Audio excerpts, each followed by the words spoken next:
Everybody, well, it's great to be back here. I'm on a good session here. I'm going to do a session mostly on the ocean and of course, a lot of biodiversity. But we're going to start with something very, very important. You've probably heard of the Dasgupta review. All of us are certainly more aware on the value of biodiversity than ever before.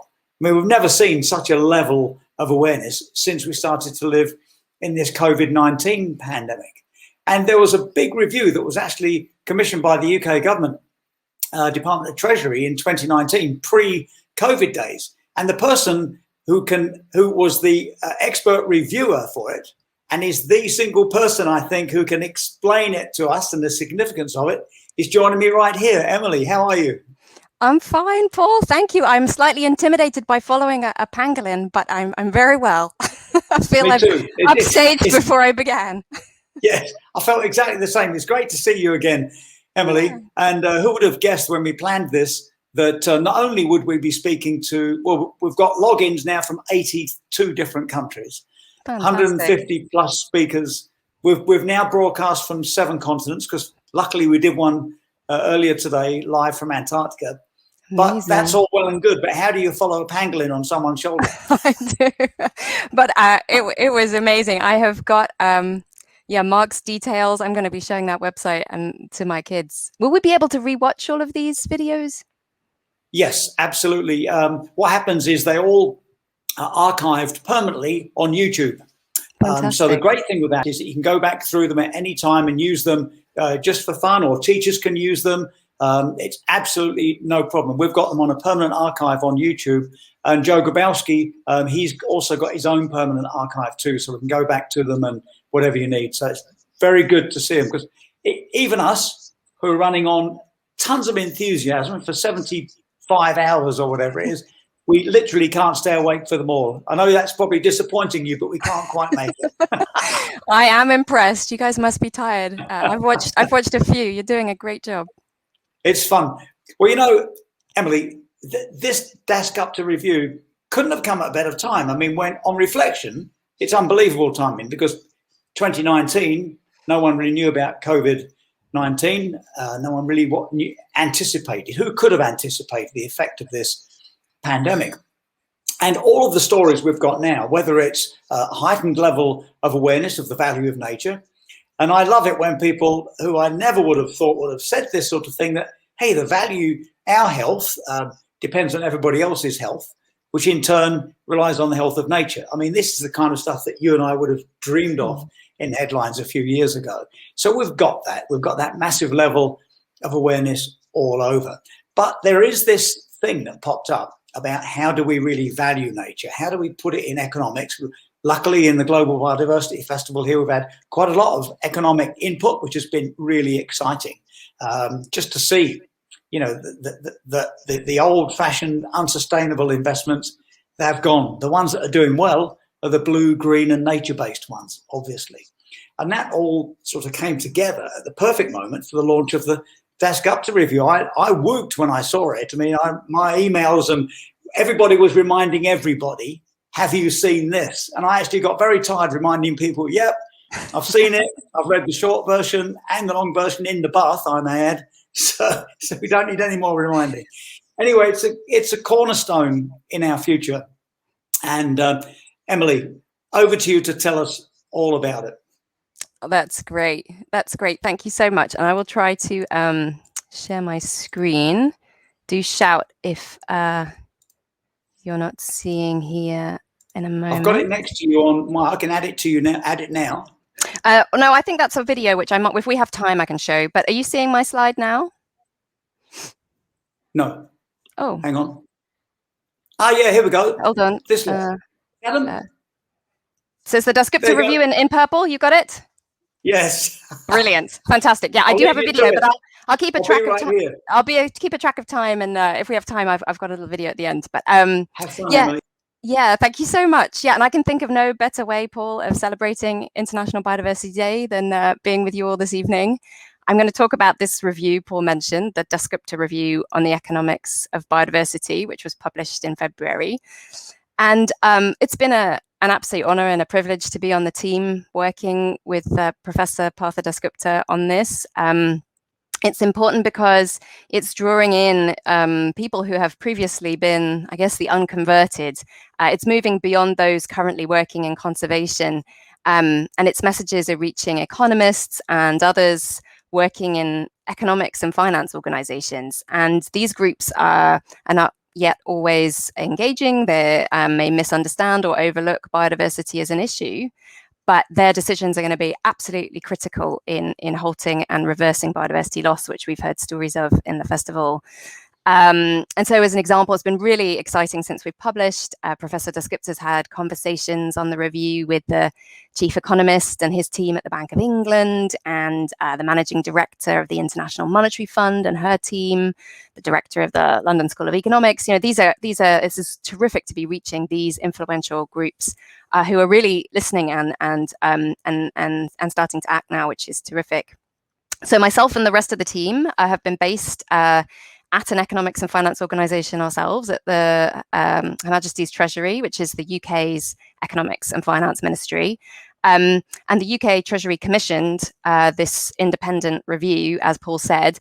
But just to clarify that my presentation today does not represent the views of the UK government or the UK Treasury. I'm here representing the independent review team who supported Professor Dasgupta with his independent review.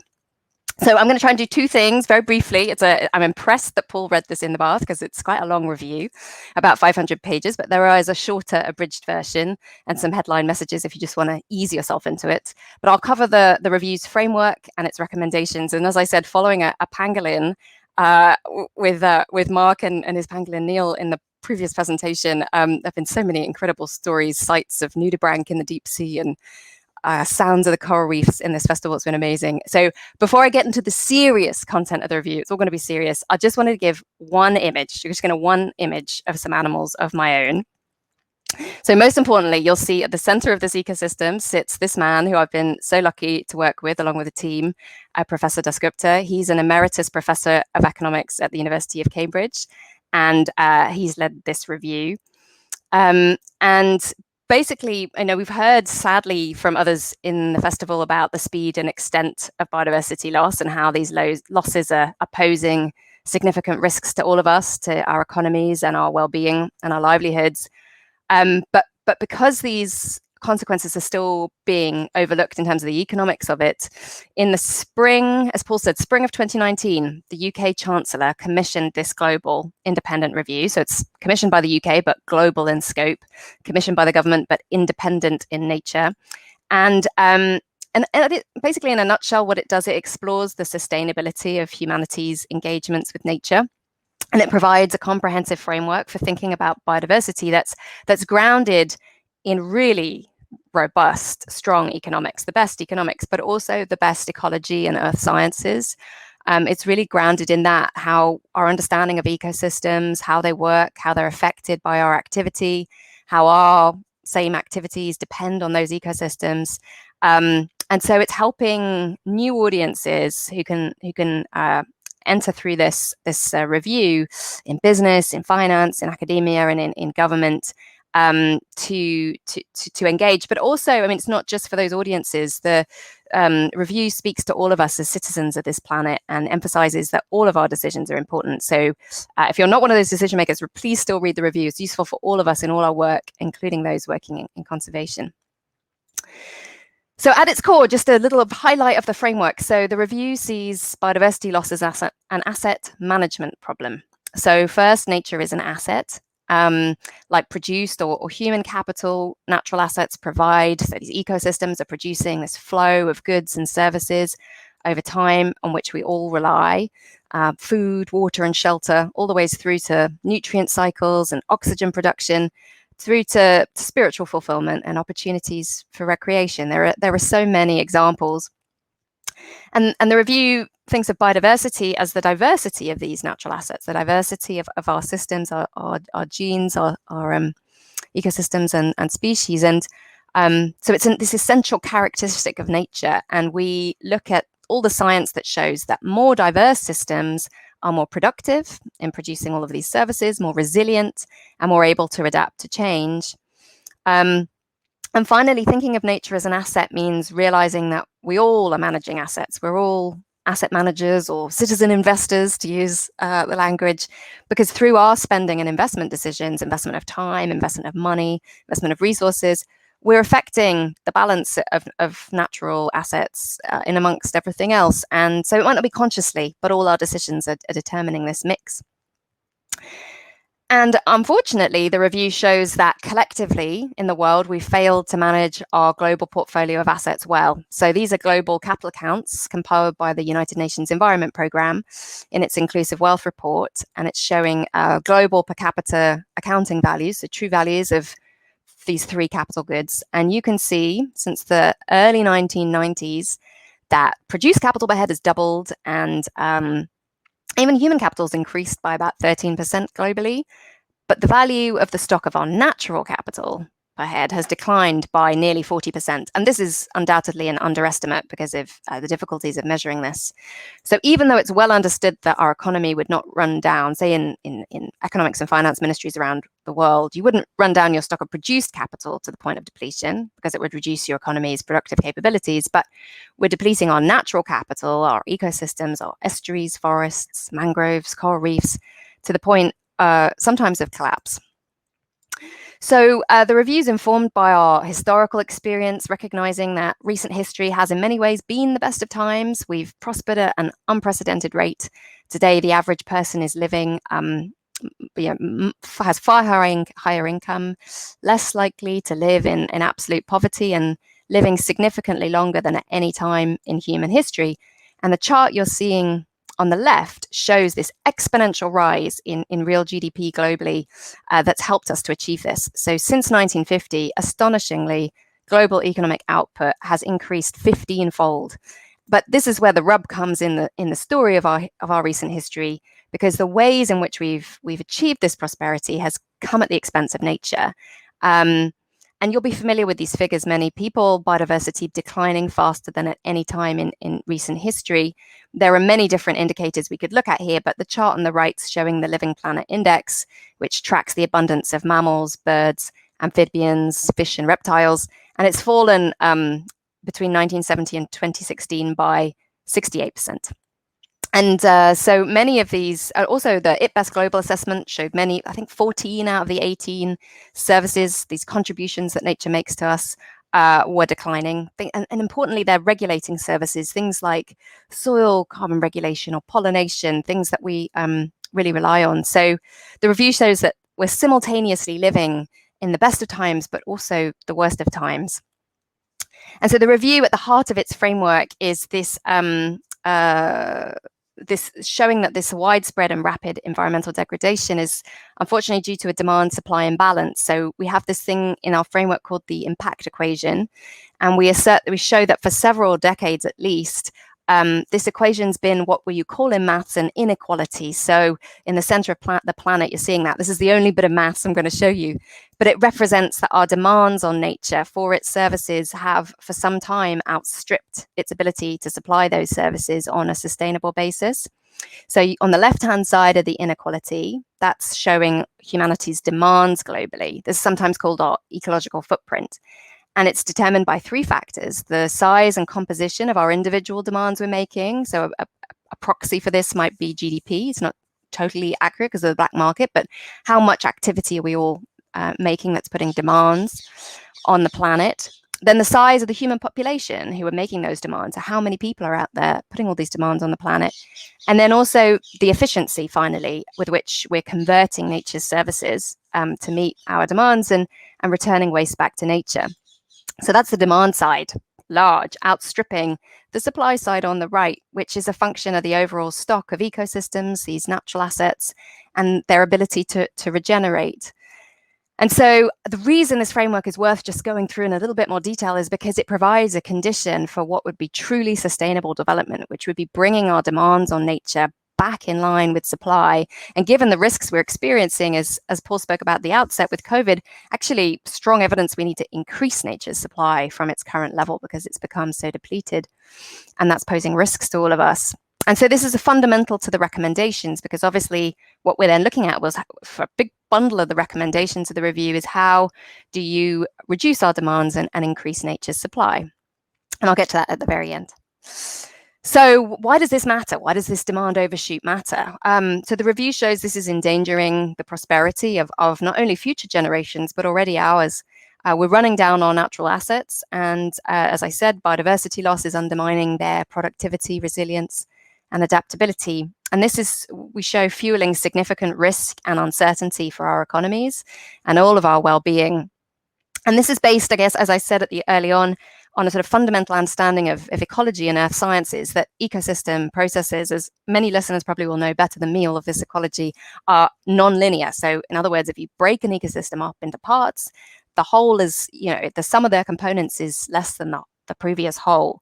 And in particular, the review explores the science of ecosystem tipping points and regime shifts, where ecosystems can shift from biodiverse, productive states to much less productive systems, and which can be worse for all of us. And we look at the science that shows that these changes can be hard to predict, they can be rapid, and have far-reaching effects.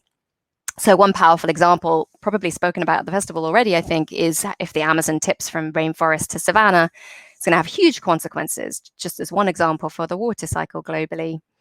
So we look at the significance of this fact that these changes can be hard to reverse, in some cases impossible to recover from. And so the review argues that, all else equal, conservation is preferable to restoration, because we want to keep our options open.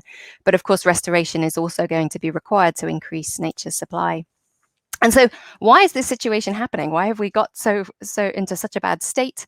So the review highlights pervasive features of nature that make it difficult to record how all of us are affecting nature, how we're using it. It's mobile, and we've seen many beautiful images of this in the festival of fish swimming in the ocean. Also silent, although there was a great coral reef sounds presentation that showed that if you've got the right equipment, you can hear it. But notably the biodiversity underneath, in the soils beneath our feet, we don't see, we don't hear. And so this means it's impossible or very difficult to account for how all of us are affecting it. And this leads to what economists call pervasive externalities. And the nature is free to all of us, mostly at no monetary charge.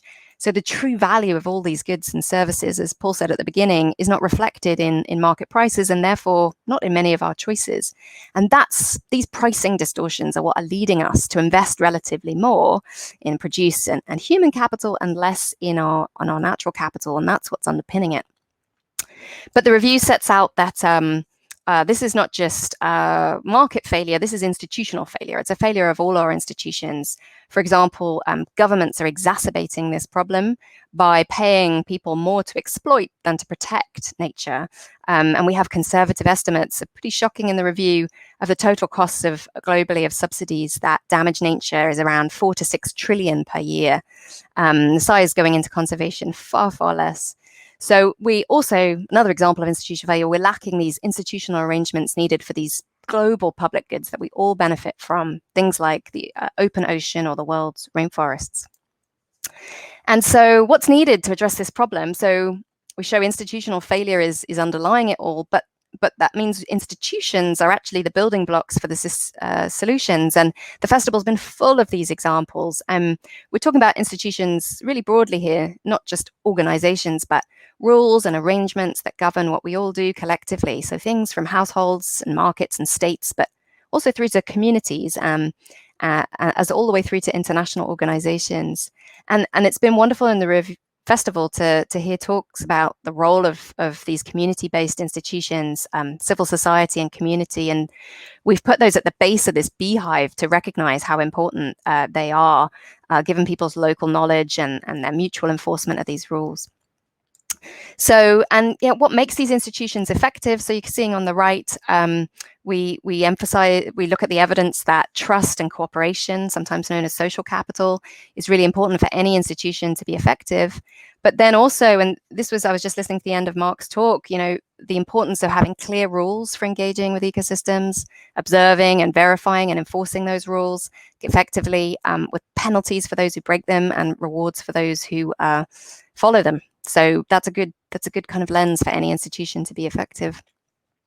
And finally, the review starts from, so what do we do about this? How do we solve this problem? And I'll get into some recommendations in the concluding part, but the review starts from this very simple truth, that understanding that the global economy, all of us are embedded in the planet, in the biosphere.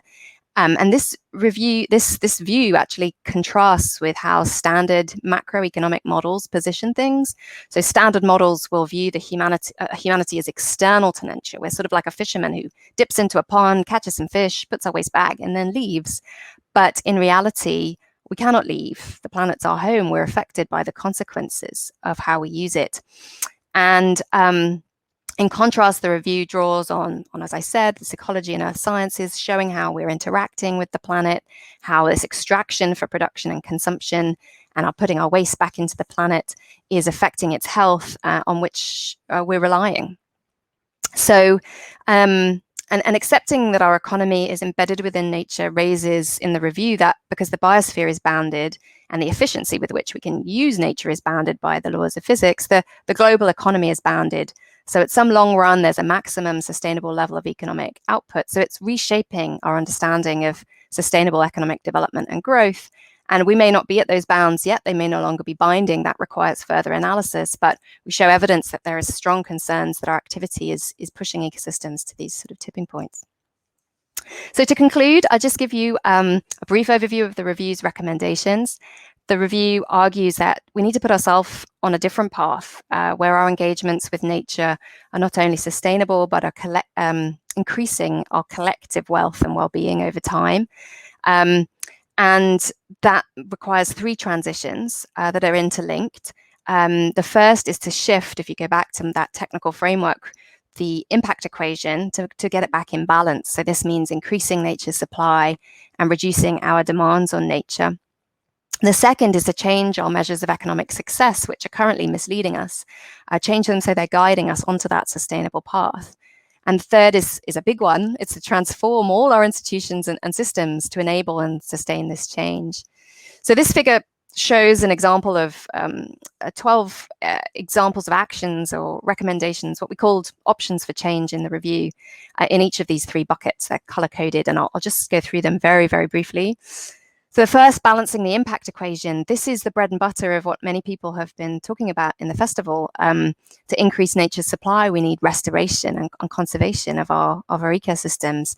We also need to manage the demographic transition through better access to community-based family planning and reproductive health, where there's unmet demand for those services. And then on the demand side, we need to be shifting to sustainable consumption and production patterns, accounting for how we're affecting nature and depending on it across entire supply chains. And although the review emphasizes that technology is not the only solution or the ultimate solution, obviously technologies to improve our efficiency are going to matter also. And then in the second bucket, so on measuring success, the review acknowledges that standard economic measures, things like GDP, they are indispensable for short-run macroeconomic analysis. So it's not a case of chucking them out, but they need to be recognized that GDP significantly misleads us when we're looking at social well-being across generations. So the review argues we should move towards what's called an inclusive measure of wealth. This is the sum of that true accounting value of natural, produced, and human capital as the primary measure of economic success. And in order to do this, a building block is increasing the spread and depth of natural capital accounting, which maybe you may have been hearing about in the festival. So the final bucket is around institutions and systems. This is a huge topic. It looks at many things, but just to emphasize, there are two systems we highlight need reform: the finance and education system. So the review emphasizes we need to make sure the global financial system supports all these investments in nature, both public and private finance, not just in putting financial flows into activities that are good for biodiversity and away from those that are bad, but also in managing these nature-related financial risks. And finally, the review concludes around the importance of education, because we can never hold ourselves to account for all of our actions in institutions, so we can't sort of observe and verify what we all do. So the needs to embed the environment and nature into all education from early years all the way through to higher education, and in our work, is the final concluding set of recommendations of the review. So I won't go through the key messages here, so we have a time for a couple of questions, and stop sharing my thing. Hopefully that was all clear, Paul. Emily, just fantastic. I mean, everybody that's listening, please do download the report. This is a long website there, but you'll soon get the idea. You can download the long one or the short one. And what I did is I put them both on my Kindle, and then you can just dip in and dip out. And one of the big moments for me was your last one about education. We came. And as you know, I spend a lot of time supporting outdoor education.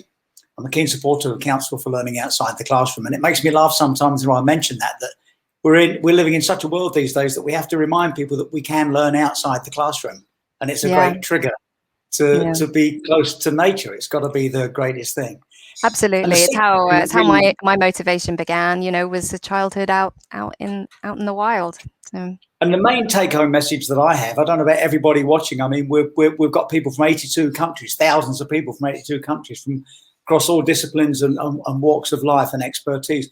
But it gives me so much encouragement to realise that we only know this.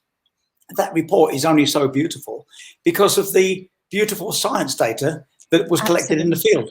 Absolutely. So it builds on the shoulders of all the giants who have been working in science and conservation, ecology, earth sciences, from applied and practical people in the field, and also all this community work. We draw in a lot of evidence that's about community-based conservation and what's made that so effective. So I totally agree. This is building on the work of many people. One of the things that lives through the report, like many people, when we do get a big science report, there's a moment to think, oof, I hope it's actually readable. And I love the Dasgupta report because it got lots of news. I mean, I'm looking at the headline right here on my screen. It says, nature's value must be the heart of economics. So there's a good start. Absolutely. But then the take-home message for us is that, come on, this is all based on science data. So if you need, those of you who are watching who need yet more of an excuse to get out of your tent and take those 3-hourly weather observations, or go in for another dive, or get up in the canopy and get bitten by all the insects as you make your samples. Every single data point we make, every single photograph we make is driving things like this, and it's a great thing. I mean, could you feel the sort of field science energy in that as you helped put that together, Emily? Absolutely. And one of the things I really appreciated about Professor Dasgupta's approach to all of this was that we were going to ground economics and recognizing it hadn't been done properly before in ecology and earth sciences, and understanding from all of the scientists out there, and that actually that leads to recommendations traditionally associated with scientists, ecologists. Actually, good economics provides those same recommendations, because when you ground it in that scientific understanding, the economics leads you there too. So that's what's been terrific. And we may completely have run out of time, but at some point I've loaded up a sort of 45-second video that comes from David Attenborough. Okay, hopefully, can you access it? Hopefully you can. Hang on, let me just see. Takes 2 seconds. There it is. Great. On behalf of ecologists, I welcome this hugely important, wonderfully detailed survey by an economist of the state of our planet in all its variety, and congratulate Sir Partha and his team on producing such a monumental and detailed work. It will provide guidance for both ecologists, economists, and politicians who have the responsibility through international platforms and on the ground to help avoid the disasters that currently threaten the future of all life on this planet. Wow. Thank you, Emily. It's not easy to press the button that says remove when underneath remove there's David Attenborough. I've just discovered that. Oh, you're muted. Yeah, well, hopefully that helps a little bit to match the pangolin.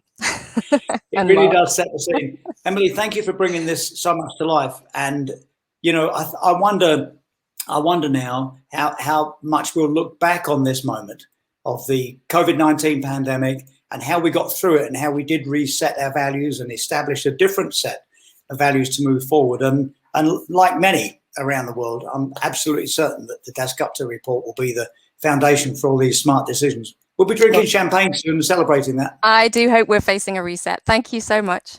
Bye, Paul. Emily, thanks so much for joining us. Absolutely fantastic.